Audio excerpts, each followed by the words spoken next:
Hello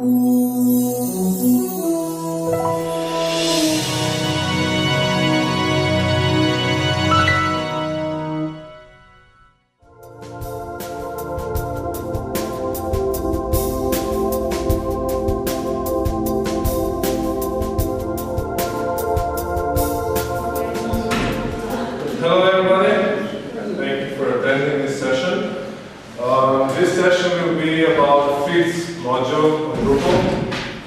Feeds module is used to get third-party data and import it into your Drupal site. It will be a complete beginner session, so if you are familiar with feeds and you use it already, you will most likely not hear anything new. Can I ask a question in the beginning? Will the session be about putting the content into Drupal database or just displaying it in theme? You don't want to getting it into Drupal and saving it into the database. Okay. And parsing different types of files, things like that. First few words about me. My name is Janez. I'm a Drupal developer. I'm currently working at Examiner.com. Before that, I was working with media company Dela. It's a company that has the biggest Drupal site in Slovenia and the region. I'm from Portorož. It's a small red dot down there. I live on the seaside and I like to be there. I've been a summer of code student in 2011. I've been mentor last year, and as you probably already know, there will be no summer of code for Drupal this year, so I'm not very happy not to be mentor this year. My nickname is /rsm at Twitter, IRC, Drupal.org, and all the other technologies. So, feeds. Feeds is a Drupal module. I like to say that it's a framework because it's very powerful and it gives you a good basement to achieve a lot of cool things. As I already mentioned before, it's used to fetch data from various sources and get it into Drupal where you represent them to be useful for you in your Drupal site. It's very flexible, it's pluggable, you can write plugins for it. It's not really hard to do it, so you can try, but we have a lot of contrib modules already that provide plugins for you, and you will most likely satisfy most basic needs with that modules that are already out there. It uses abstract workflow for the entire process, beginning with fetching data and ending, resulting in a Drupal object stored in Drupal database, being node or user or taxonomy term, it depends what you need. And this abstract workflow is very powerful because if you have a specific use case, you don't need to rewrite everything from the beginning till end, but you only write your custom plugin only for that part of workflow where you don't satisfy your needs with contrib or default feeds solutions. You can import data from very different sources like HTML files, XML, RSS, CSV, and much more. More about this later. And data that you get into feeds can be saved as Drupal nodes, Drupal users, taxonomy terms, Drupal commerce products if you have an e-commerce site, almost everything that every entity can be connected with feeds. And the most useful ones already have solutions to work with feeds without any problems. This website, it's drupal.org/project/feeds. You have some basic info here, and if you go to documentation, you have really good documentation with list of what contrib modules that you can use. So this is start for everything. when you start playing with feeds. Okay, I will show you a few demos today, and demos usually don't work as you expect when you do it live. So, but let's try. First, I have a really simple use case. You're building a website for your customer, and they have, for example, 100 people in their company that want to be able to edit their website. And they sent you an Excel file of these people with their emails and possibly their passwords, which is not good, but they usually do like this. And you don't want to click through Drupal interface to add 100 users, right? You can use feeds to do that really fast. I will sit down now because it will be easier. I'm sorry for that. I have a clean Drupal installation here. And I already downloaded all the modules I need. I will just show them here.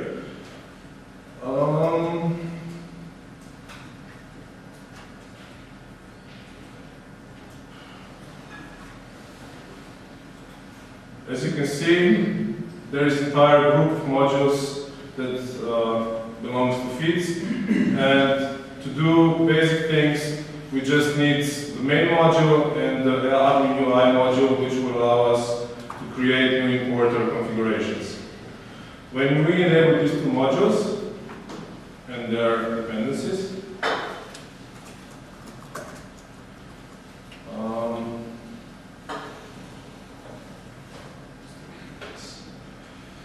we get a new menu item on the structure that is called feed importers. And here is where it all starts. Now we have to create an importer, and what I want to say is that you don't have to understand every setting right now. I just want to show you with these simple demos what is possible and how fast you can do this. We will call these import users, because we import users, and we get this page where we have the workflow of feeds, which I explained, I mentioned before. So we have 4 steps. First step is fetcher, which gets data from wherever we want. The next step is parser, that gets data, usually some string or something, and parses it so it can be understood by the system. Then we have processor that knows how to save the Drupal object that we want to go in. For example, we have a processor for nodes, which knows how to save nodes. And we have also mapper, which is down here just named. It's responsible for mapping between data that came in and the fields in Drupal object.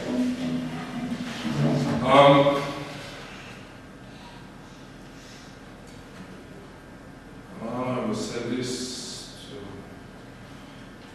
We can have feeds running periodically, for example, through parsing RSS feeds, or just once. And because we're only importing our users once, we will disable this. We have CSV file, which I will show later. So we will upload our source to the site. And for that, I have to choose file upload fetcher, which fetches file from your hard drive. I can decide which extensions to allow, to which folder on server I want to save these files. I will leave this to default because it's not so important now. And now I have to decide what kind of file is this. And because it's a comma-separated value file, and I already have a parser for that, I select this parser. Okay?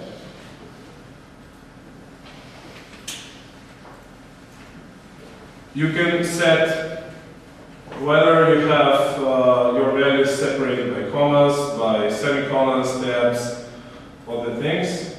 And you can have CSV files with headers. First row in the file being name of the columns of your CSV file, or without headers. I have a CSV with headers, so I will leave it like this. And we will save our data to users, because we know that we have information about users in the CSV that we got. I can set which row this user will get, things like that. It's not so important. Let me show you the actual files now. So we have a very simple CSV file.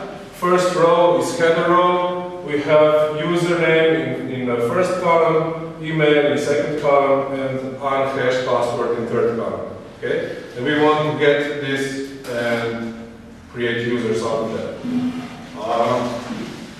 Important here is to remember the names of your headers, because we will need these to map our values correctly. Here, I told you already in the mapping section, we have user interface to create mapping between the source of the data and the destination, which is user in our case. And here, we have to write our header identification for data, and we tell the system that data that is stored as a user in CSV needs to be mapped to username in our user object. And we add this mapping. Then we have email, and we will map this as an email address of our user. And we also have password, which will be mapped to unencrypted password in our user object. It may happen that some user changes an email and they send us a new file, and to recognize which users from old file and new file are the same values, we can decide which field must be unique. So if we import users and we have a user called John, and we get a new CSV file with user John in it, but with different email, the system will know that this is the same user and it only needs to update the user's email. Okay? It will not create a new user with the same username. What if we have two people with the same? Yeah, but username is unique anyway in Drupal, right? So it has to be unique. That might be a case, but you probably don't. You can fix this with another helper module, but this is out of scope for a demo. But I will tell you which module can help you with that. So now we created our importer, and if we go to /import page at our site, we have it here. And when we go to its page, we have a file upload dialog here. And if we look for our CSV that we got from our customer and upload it there, system parses it and creates users out of this file. It says it created 50 users, and if we go to user listing, you can see that we have a lot of users here, and I started with clean installation, so I only had one user before this. And to show you that also password works, I can try to log in as Corina.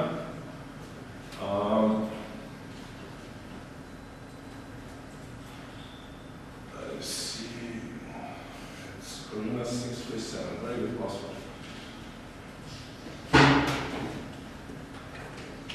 And it's logged in. It's basic user account without any special permissions, so we don't see any admin menu or something, but we managed to log on.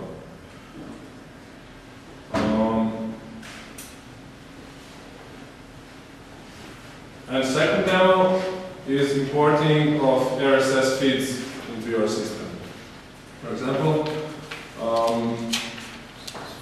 you want to collect articles from pages that have similar content as you are, and you want to display a block of their content in your sidebar. And to do that, you need to get their articles in your system to do all this stuff.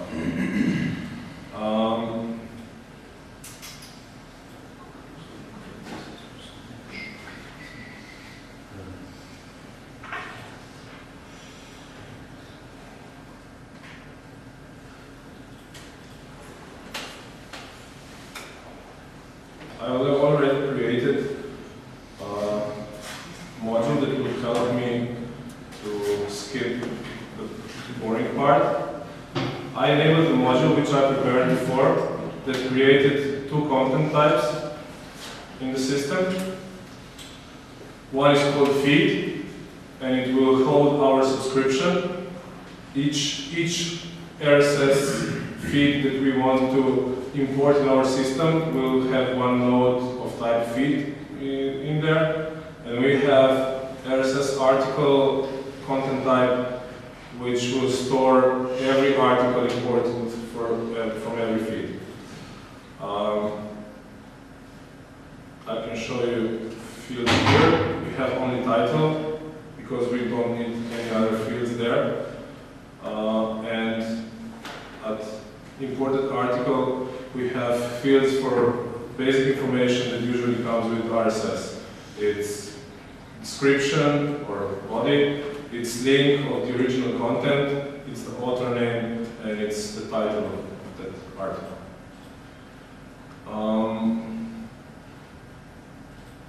Let's create another importer. We call it RSS feeds. Now, we will probably have more sources for our syndication content that will come to our site. So it's not enough for us to have only one form where we will paste the URL of the RSS feed in it. We will need to have as many forms as we have feeds that we want to import. Okay? And before, with users, we only had one file and only one form was enough. But now we need a different solution. And instead of using a standalone form to create a feed importer, we connect an importer with a node type. And what this will do, when we create a node type, feeds will add input box for RSS URL to this node which we created. And for every node of the type feed that we create, we will import a set of articles from this feed. Is this clear?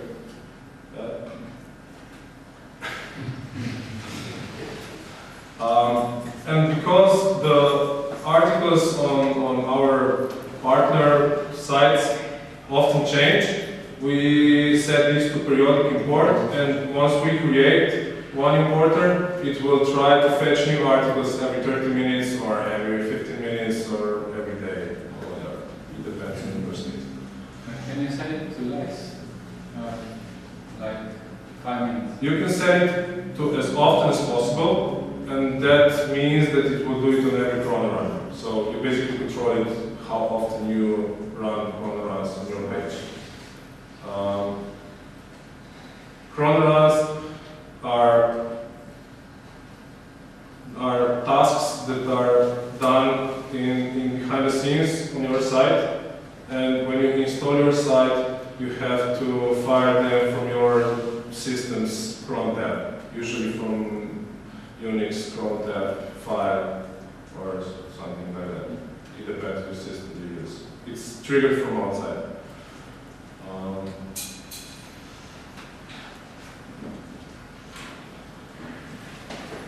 we will download the RSS file from the internet, so we use HTTP fetcher.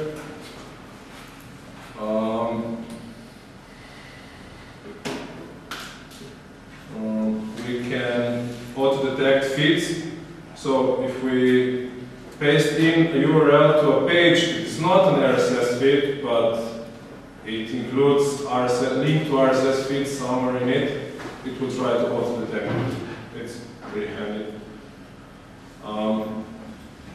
We will use RSS parser, which is included in feeds. It has no special settings, and we will save our articles to the nodes. And the node type that we will use to save our articles in is RSS article node type, which I showed you before. There are some other options here.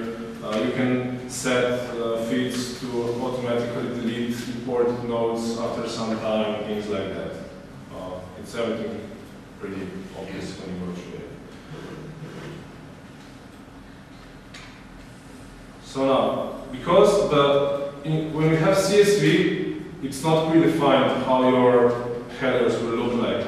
And that was the reason that we needed to type names of our headers in. But with RSS, the structure of data is predefined, so you get a drop-down menu, and it's much easier to do the mapping part of the job.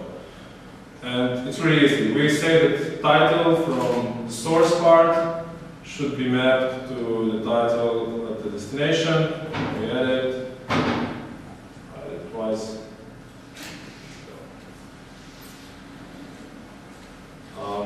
We say that description, which is the content of the article, should go to the body field.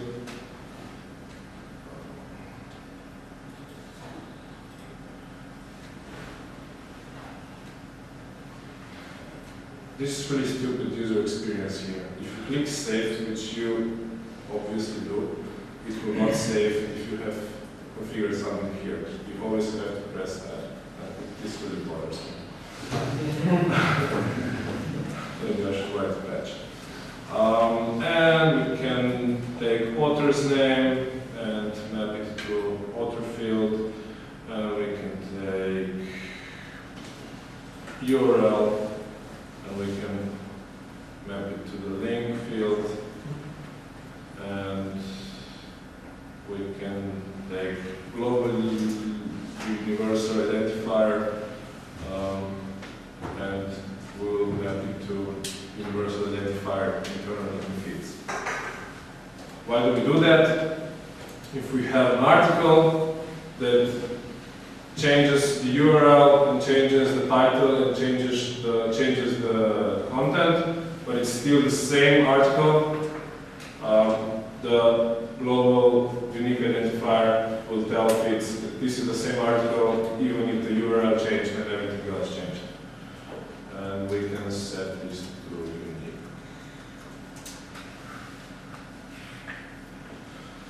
Okay, we have our reports done now. If we go to import page, we have another importer here.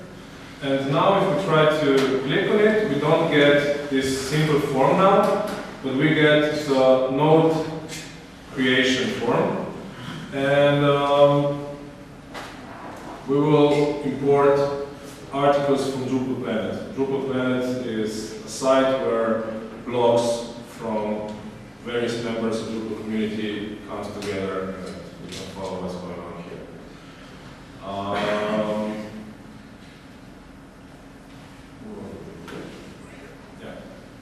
We'll call this feed Drupal Planet.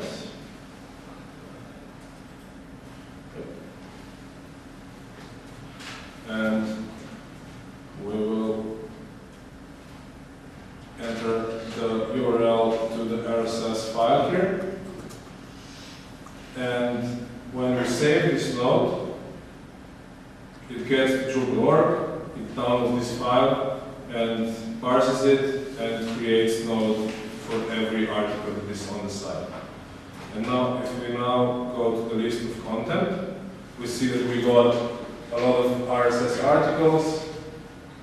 And if we go and see what's in it, we have title. Let's see the module of.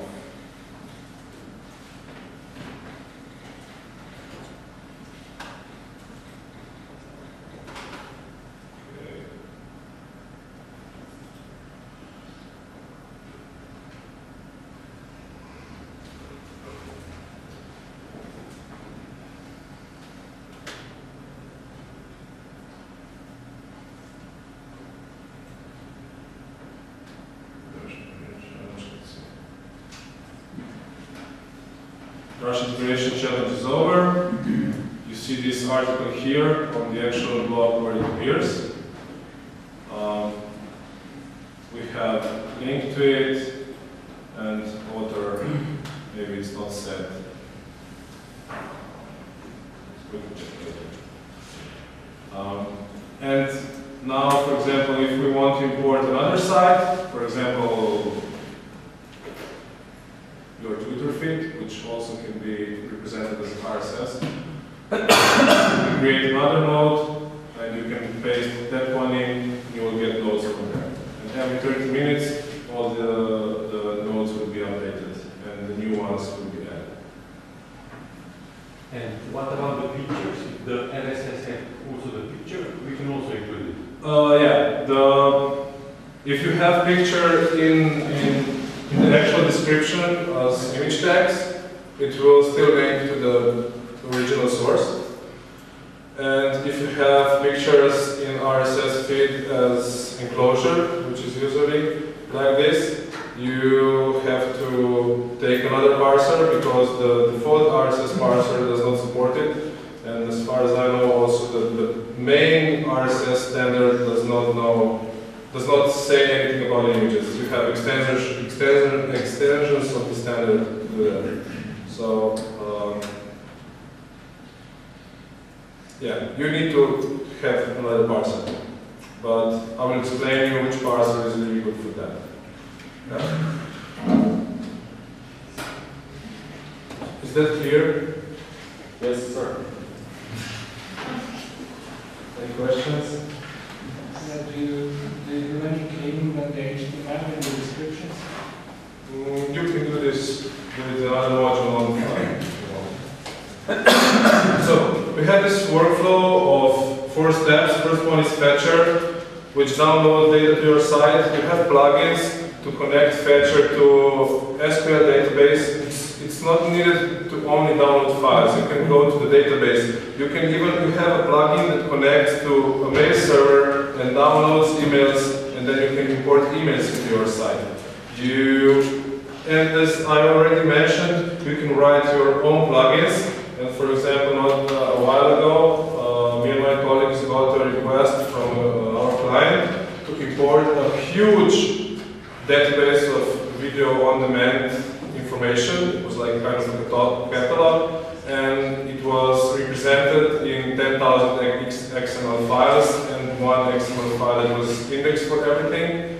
And we had to implement Fetcher plugin for that to know how to load all these files, but all other steps were used with core functionalities or plugins from the community. So we only had to write only one plugin for only this part of the whole process. One question. Yeah. So does Fetcher always do the import into the Drupal database? Oh no, Fetcher only fetches data to the system. It loads data and stores it into the memory, basically, during the request. Okay? It doesn't save anything into the database. Then we have parser. Parser takes this data, which is raw data, and tries to transform it into something that is more understandable to the whole framework. We have parsers that are included in feeds by default, which is RSS, ATOM, CSV, OPML, and sitemap. And then you have plugins for a lot of other parsers. One that I find really useful is XPath parser. XPath is a query language that allows you to write predicates like this. And with these predicates, you describe where in HTML or XML file the data you need is stored. The first predicate means that the data you need is stored inside the H1 tag. So it's a header, okay? It's the title of your article. The second predicate will match the data that is stored in a div, and not every div, but only a div that has ID attribute set to article content. And with this kind of predicates, you can literally walk around the XML or HTML file and get data from all over the place. It's not only able to go downwards the hierarchy, but when you are, for example, at the content of the article, you can also go 2 steps up and you can search for some other information or some other part of the file, things like that. Then we have QueryPath, which is also a query language for manipulating XML and HTML, but it's more tied to PHP. And we also have parsers for things like YouTube, Vimeo, Excel files. So if you upload an Excel file to your feeds importer, you can enable a plugin that will know how to parse it and how to present it to the whole framework. And when you ask me about the images, you could use XPath to parse the RSS file that has non-standard text in it. Okay, you can, if you have an enclosure tag, you would write something similar to this, except for the H1 you will have enclosure. Yeah, I have another demo later which uses XPath, so maybe it will give you clearer how it works. Then we have processor. Processor basically knows how to save data. You already have processors for nodes, terms, and users. If you enable a plugin, you get Drupal Commerce Products processor, and unless you create your custom entity types or do something really strange, you probably will not need your custom processor. And we have mappers. This is the last part when we created our feeds importers. It's connector between the source fields and the destination fields, and you need one mapper for every field type that you create. For example, you have these basic field types like text, integer, boolean, things like that in Drupal, but you can download a module that is called link. And link is a specific field that is used to store URL and title of a link into a field. And link also has integration with feeds, so if you enable this field, you will be able to import data into this field type. If you create your custom field type and you want to use it with feeds, you will have to implement the mapper for it. Okay, another demo. Already sick of demos? This one is a bit more complex, but not in terms of how to implement in feeds, but in terms of custom data. We have an agency in Slovenia which shares environmental information. It's Slovenian Environment Agency. And they have a very handy feature on their website. They share the XML file from automatic weather stations in Slovenia, and they update it, I don't know, regularly, every hour or a few hours, I'm not sure. And if you parse this file, you can get weather information from most bigger cities in Slovenia. Okay, it's a pretty standard XML file, but obviously you don't have a parser in Drupal that deals with these specific types of file. Okay, but still we want to import this data because we have to create a nice block that shows what's the current weather now. Okay. To achieve this, we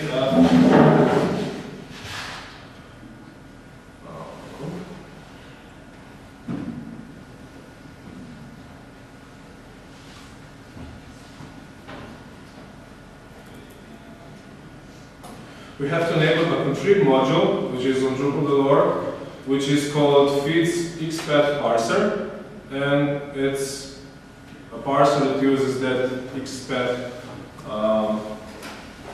query language. And when we enable it, we get a new parser option, which we will see when we come there. And we will also need node type for our weather information, and I already prepared this as a module, so we don't lose time with it.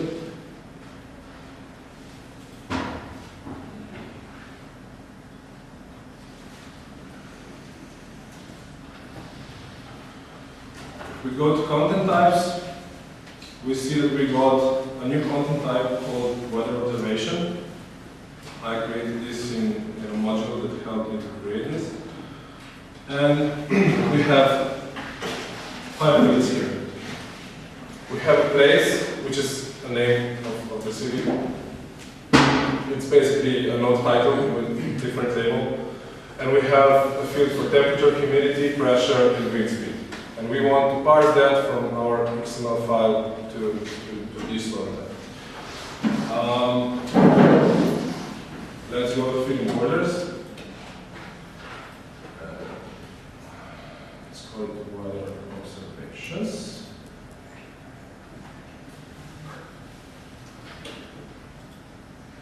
So, what do you think? Are we using standalone form now, or are we connecting this importer to a node type? We had 2 use cases before, one with standalone and another with a node type. Which do you think is more appropriate? Node type, why?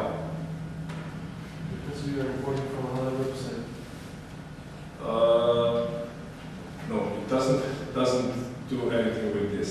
Because we created the node with the fields. We have created we have only one feed for weather. We don't have 10 different feeds for weather.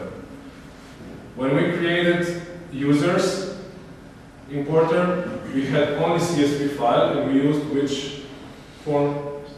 Standalone. And when we created RSS importer, we imported from Drupal Planet, we imported from economist.co.uk, we imported from CNN.com, we imported from different websites. And we used which approach? Node type. Okay. When you have only one source that we will be using, you can use standalone.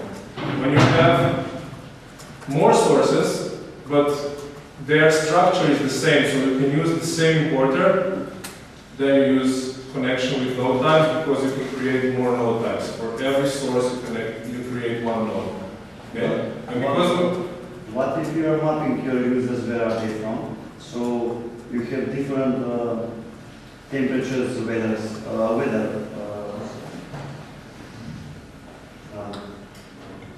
weather forecast for different cities, and they are in different.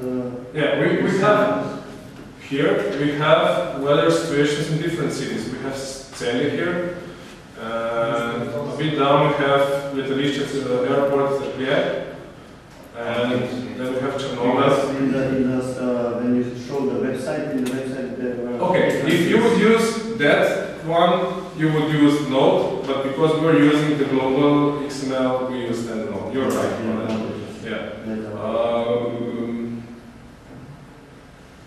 My colleague is talking about this. We have a few different feeds here.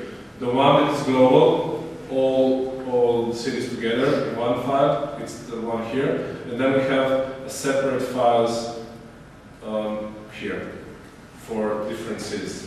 If we use this one, we can use standalone form. If we would decide to use these files and for every city use different XML file, then we would need to use node type.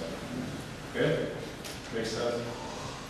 So standalone, we want to import it every hour, for example.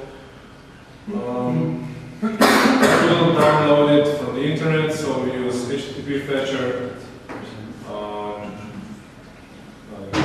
Here, and we're the parser part now, and this is the interesting part. Before that, we had only these 4 parsers. Remember this? Now, when we enable the new module, we get 2 new parsers: expat HTML and expat XML. We use the one for XML, and I'm not sure what does the other one do, because I never used it. Maybe we'll try it later. Maybe it has predefined set of elements or something like that. I don't think so. Anyway, okay. Okay, nothing's really useful here. We will save our information to nodes. And node type that we will use for storing our weather information is called weather observation, and it will never expire. And when information for a given city changes, we don't want to create the new one, we want the system to update it. Sorry.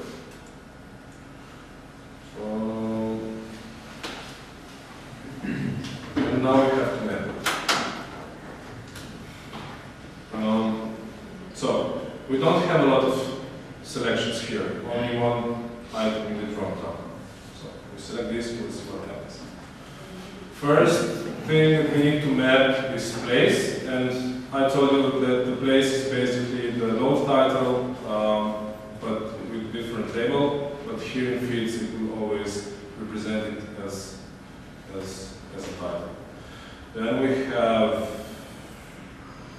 humidity, and we have pressure, and we have temperature,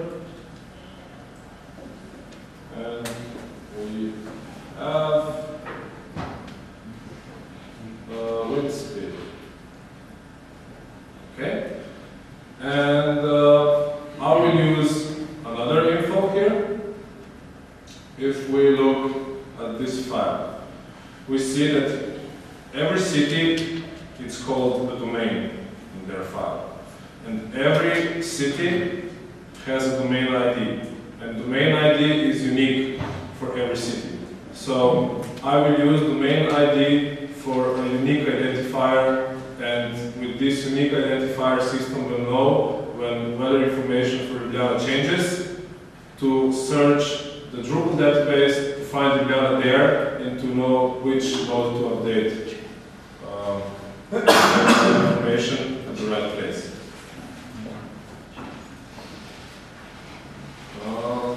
So global universal ID, and we will set this to unique. And now we just said that we will find information with expat, but we didn't tell the system where to find it, right? And if we go back to the parser settings, we have configuration form for our fields that we need. We need to provide title, we need to provide humidity, pressure, temperature, wind speed, and the unique identifier. Okay? And we also have a context here. So, first the context. Context is very important here. can see, every city here in this file is wrapped with an item called metadata. Metadata item. So if we go from Celje to Airport Secret, we see that when Celje finishes, the metadata tag is closed, and we open new one for new city, a new place. And this is our context. When we define context, we tell the system the context is the part of the file that represents one node to me. Okay? And one node is represented with metadata item here in our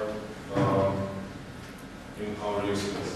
And I have a plugin, and I'm not really sure which one it is for Chrome, which already creates, if I click on the item, it creates an expat query for me here. So my context identifier is data. So this is the first item which wraps everything, and then metadata. And I can get this and copy it here. So with this, we show the system that every time when metadata appears in the file, we are dealing with a new node. Okay? And now we have to search for data inside our context. First, we have to search for a name, and we have an element called domain title here.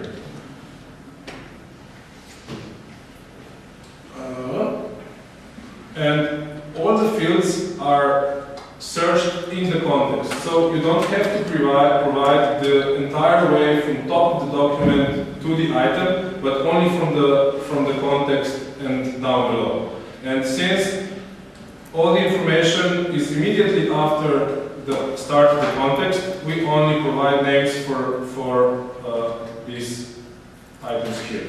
So to map title, we just add domain title here. And system will know when it's in context, it has to look for the element called domain title, and it will take the string that is in there, and it will map this to the title of the node.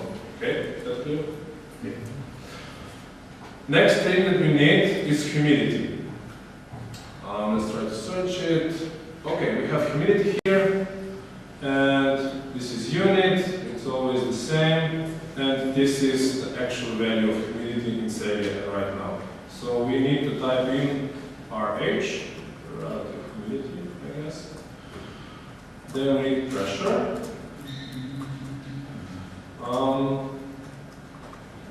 We have pressure in millibars. I will take this one. See, it's pressure. The float unit is hectopascals, and this is the value, and then you have millibars, which is basically the same. And we can take this one or this one. We'll take this one, which is short MSL. Then we have temperature.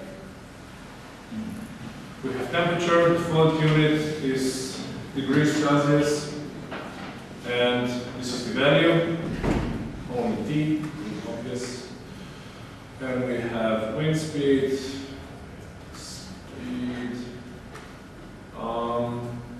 we'll take it kilometers per hour, but you have also meters per second.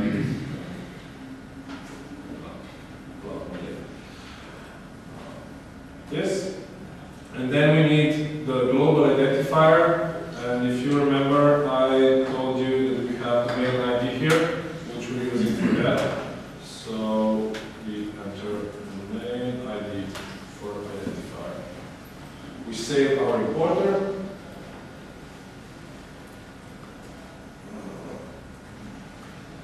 We get new importer here. We have standalone form, and we have a simple input box for URL of our XML file. We copy it, we paste it here. It also allows us to override settings here if maybe structure changes or something like that. And when we save, it creates 15 nodes.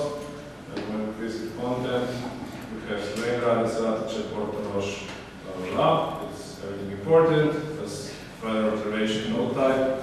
And if we see what's going on here, in Portarosh it's currently 16 degrees, 70% humidity, 40 kilometers per hour wind, and then you can use this data to create a blog or whatever you want to do.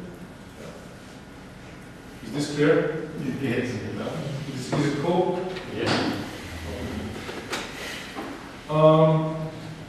We have some helper modules. First, it's fits temper. Fits temper can be used to alter your source data before it gets saved. For example, if you want to clear all the HTML out of some text that you got from your RSS feed, you can install fits temper and configure it for a specific field to clear all HTML out.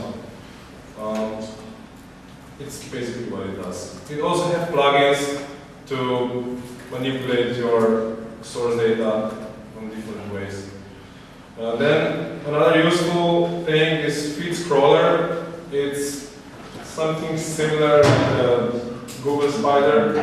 If you have a page that has a pager below, you can tell him how to find the page, and that will allow you not only to parse the one page of articles, but you will go to the next page, the next one, and you can parse everything with this. So you're not only limited to one HTML file, but you can navigate through multiple files and get data in. There are a lot of other modules, and the list of them is in documentation of feeds. It's this URL.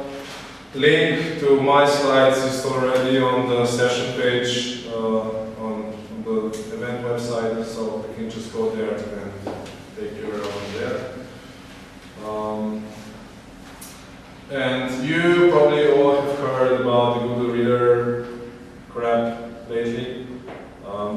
For who doesn't know what happened to Google Reader, or who doesn't know what is Google Reader? Nobody? Okay.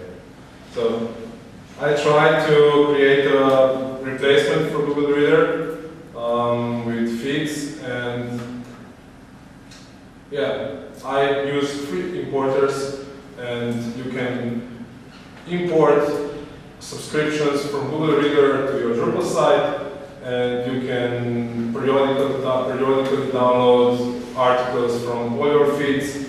It also creates a view that displays your subscriptions, and you have a very simple filter there. It's not very user friendly, but I just wanted to see if it can be done.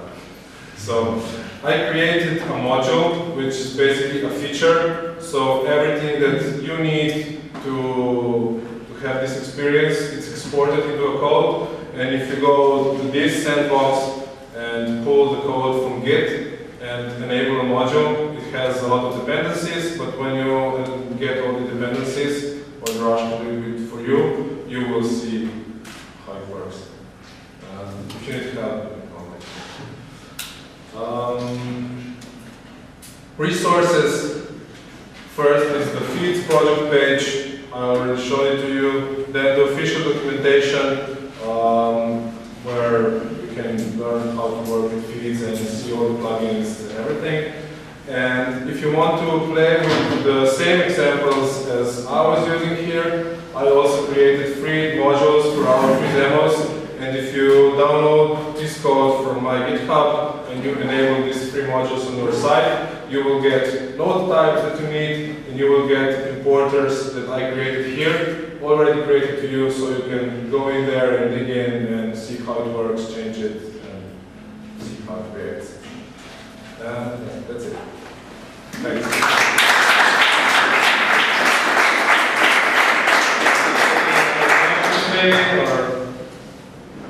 Yeah.